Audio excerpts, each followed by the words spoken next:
right now, in the corner of someone's living room, there's this tiny, thin cup of rubber that's just vibrating. Yeah, moving back and forth, what, like 60 times every single second? Exactly, 60 times a second nonstop for Mm. years. I mean, it's enduring hundreds of millions of these microscopic stretches, constantly fighting against the crushing weight of an entire tank of water. Yeah, And I'll keep doing this relentlessly right up until the exact second that, well, the rubber finally tears. it really is a fascinating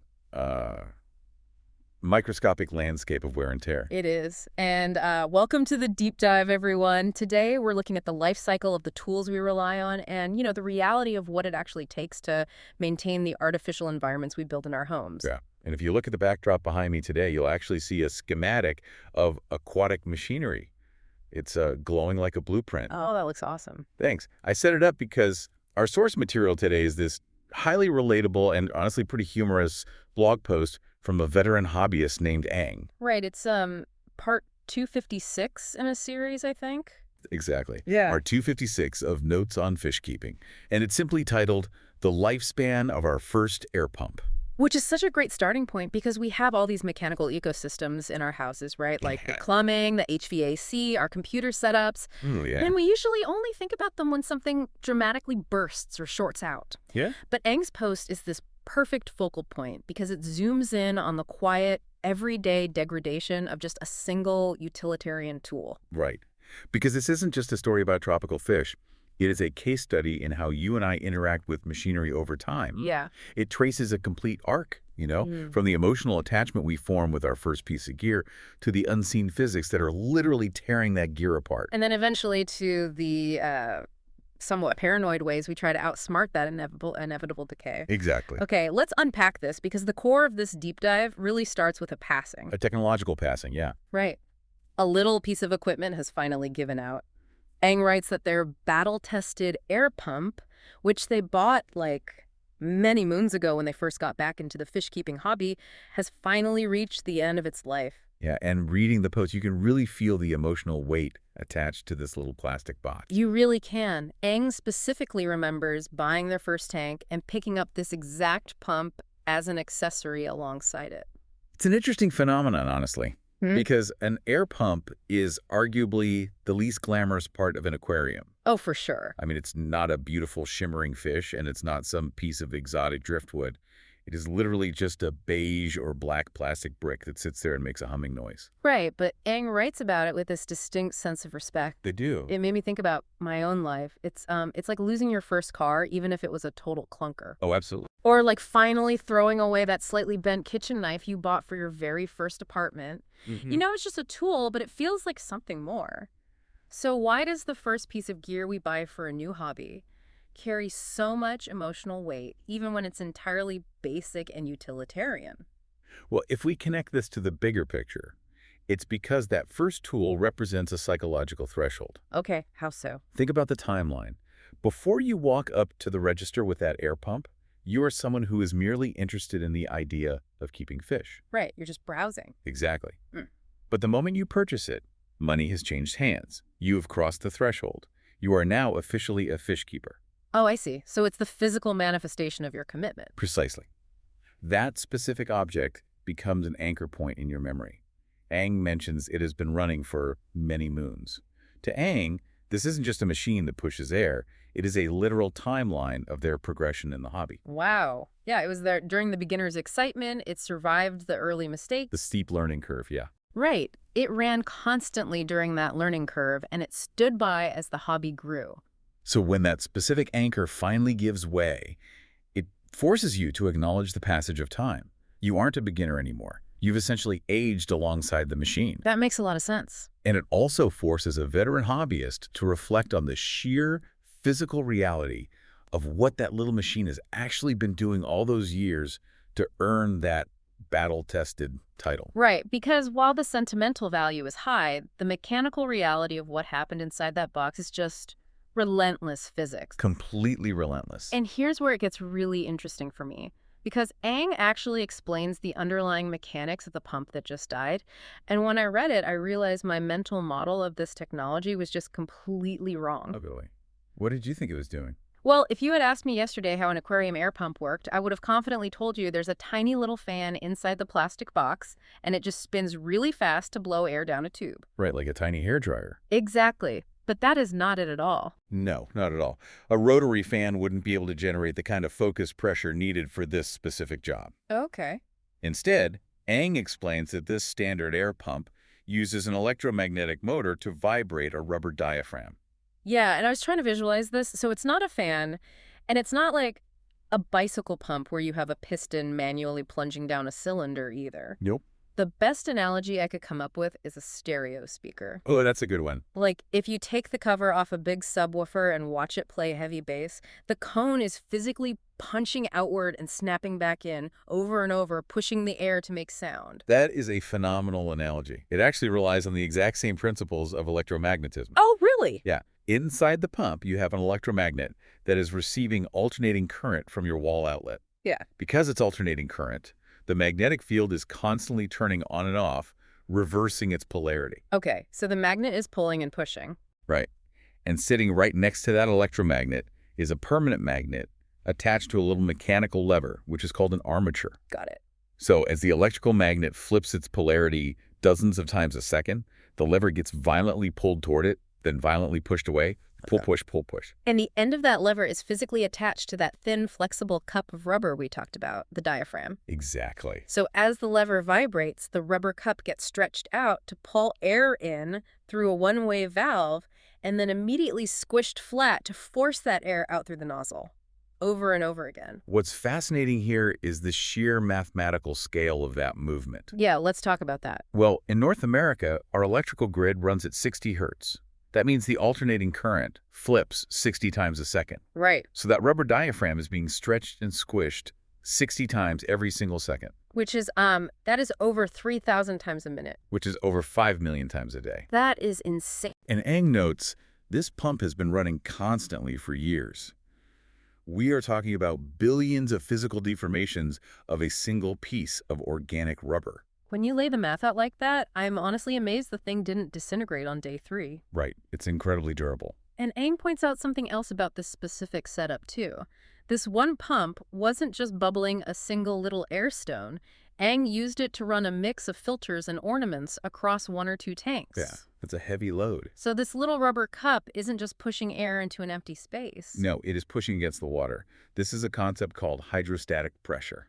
Okay, how does that work?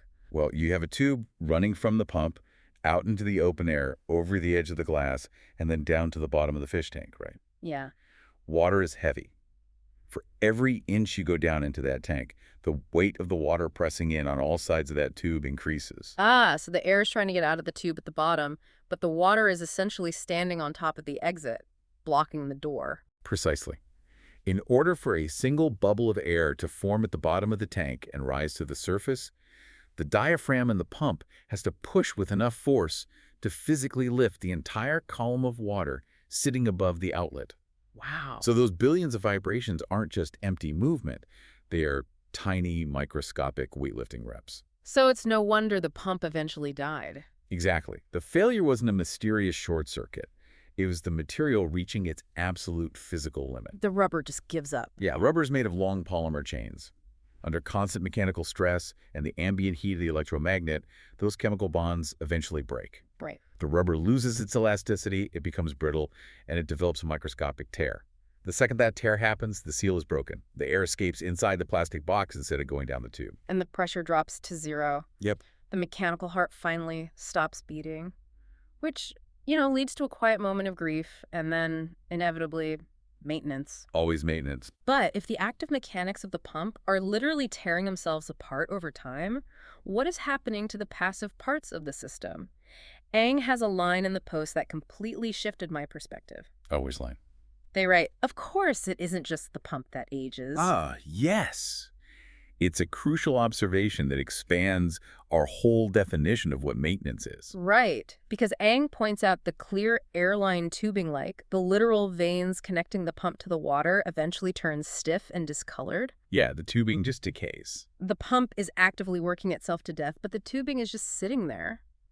Aang specifically attributes this decay to constant exposure to heat and water minerals. which highlights a fundamental misunderstanding many of us have about artificial ecosystems. What's that? We tend to think of water as a passive background element, a neutral stage where the fish swim. But from a chemical perspective, water is an active, highly aggressive, universal solvent. An aggressive solvent. Yes, it is constantly interacting with and breaking down everything it touches. Okay, I have to push back on that a little bit because it sounds almost counterintuitive. We think of water as the safest, most neutral substance on Earth. We drink it, we bathe in it. Sure. How is it acting like a corrosive agent against a piece of plastic tubing? It comes down to the chemistry of the plastics we use. That clear, flexible airline tubing is usually made of PVC, or polyvinyl chloride. Okay. In its raw state, PVC is actually a very rigid, hard plastic thing of the thick white pipes under your kitchen sink. Oh, right. To make it soft, clear, and bendable so you can route it neatly around a fish tank, manufacturers have to add chemical compounds called plasticizers. So the tubing is essentially infused with a softening agent. Yes, the plasticizers sit between the polymer chains of the plastic, keeping them spaced out and flexible. But a tropical fish tank is a remarkably hostile environment for those specific chemicals. A hostile? How? Well, first you have the heat. Tropical tanks are kept warm, often around 78 to 80 degrees Fahrenheit. Over time, that constant low-grade thermal energy accelerates the migration of those plasticizers. Migration, like they move. They literally begin to leach out of the PVC and into the water or the surrounding air. So the plastic is slowly baking its own softening agents out of itself. Exactly. And while the plasticizers are leaving, the water is leaving something behind. Ah. This brings us to the minerals Aang mentioned. Tap water contains dissolved minerals, particularly calcium and magnesium. Inside a warm, oxygenated environment like an airline tube, those minerals precipitate out of the water. Meaning they become solid. Yes, they form a hard, microscopic crust of calcium carbonate along the inner walls of the plastic. So what does this all mean for the listener at home? Like if you're listening to this right now, look at the charging cable plugged into your wall, or maybe that clear plastic phone case you bought a year ago. Oh, that's a perfect comparison. Right. It's likely doing the exact same thing Aang's tubing did. The soft white rubber near the connector gets stiff, and it turns this gross, brittle yellow color. It's the exact same thermal and environmental degradation. It is a completely universal process. And what it means for the hobbyist is that maintenance is never just about fixing what's obviously broken.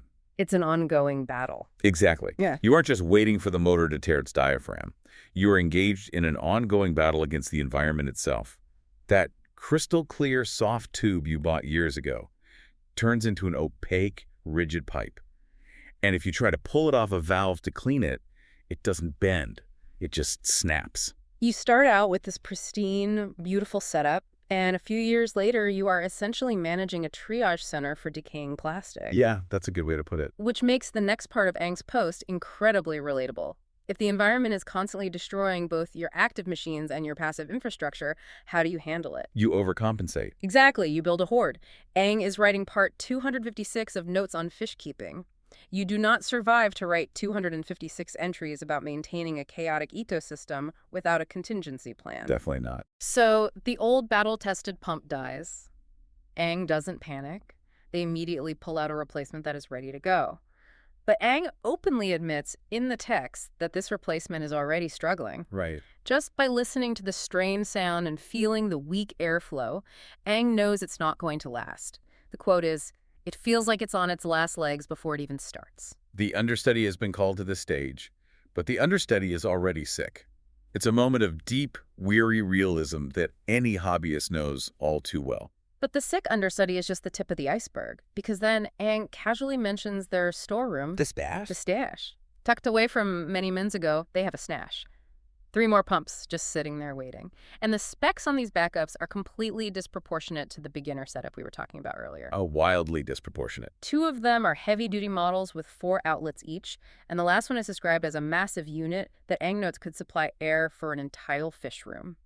The escalation in hardware is staggering, but completely logical if you look at the psychological journey. Well, before we get to the psychology, I do have a point of confusion about that massive unit. Okay, what's that? Aang says it's powerful enough to run an entire room full of tanks, but it only has one output nozzle. Right. If I'm buying a giant machine to run 50 fish tanks, wouldn't I want 50 little nozzles built right into the box? Having one output seems entirely backward. It does seem counterintuitive until you understand how commercial scale equipment functions. Okay. Those massive units, usually linear piston pumps or heavy-duty industrial diaphragms, generate an immense volume of air at high pressure. If you try to force all that pressure through a dozen tiny plastic nozzles on the body of the pump, you'd create massive airflow restrictions and likely blow the seals. Oh, I see. It's literally too much power for a small exit. Right. So instead, they have one large reinforced metal output. Mm-hmm. The hobbyist attaches a thick hose to that single output and runs it into a centralized manifold.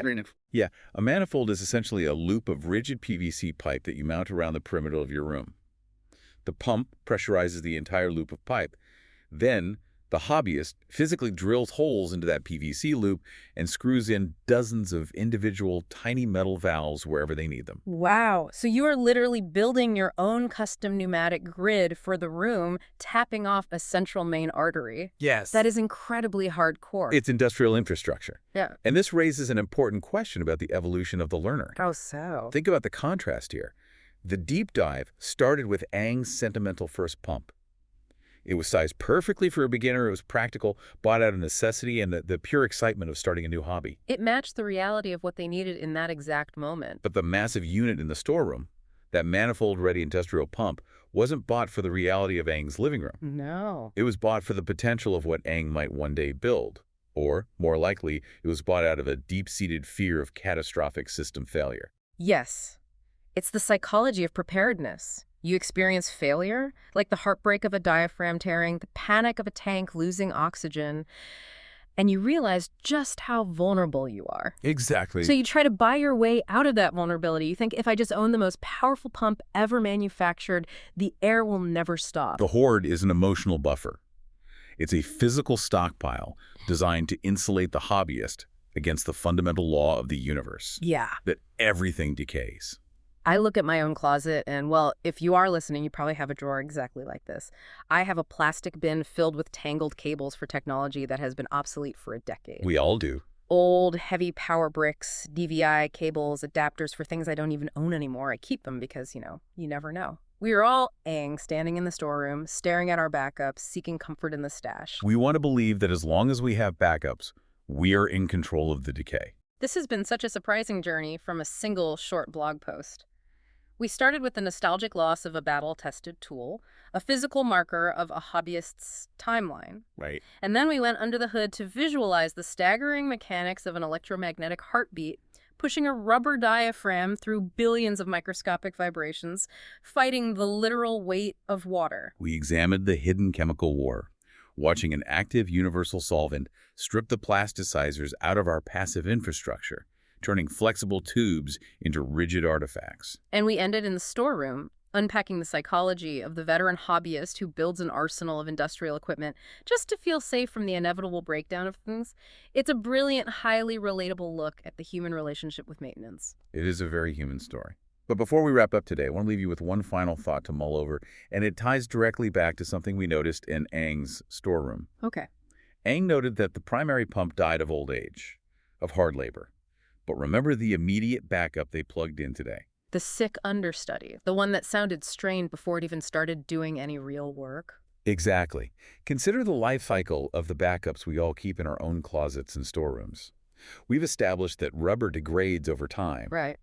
We've established that plastics leach their softening agents due to ambient heat, regardless of whether they are actively being used or not. Oh, wow. So do our hoarded, unused tools age and decay just by sitting on a shelf waiting for their turn? Oh, that's dark. Does hoarding a massive stash of equipment actually save us from failure down the line? Or does it just guarantee that our safety nets will already be quietly rotting from the inside out by the time we finally need them? Because the clock doesn't start just because the machine is unplugged. The invisible infrastructure of decay is still running in the dark. That is a deeply unsettling, yet perfectly fitting place to leave it. Thank you for taking this deep dive with us today. Take a look at the charging cables on your desk, check the backups in your own storerooms, and we will catch you on the next one.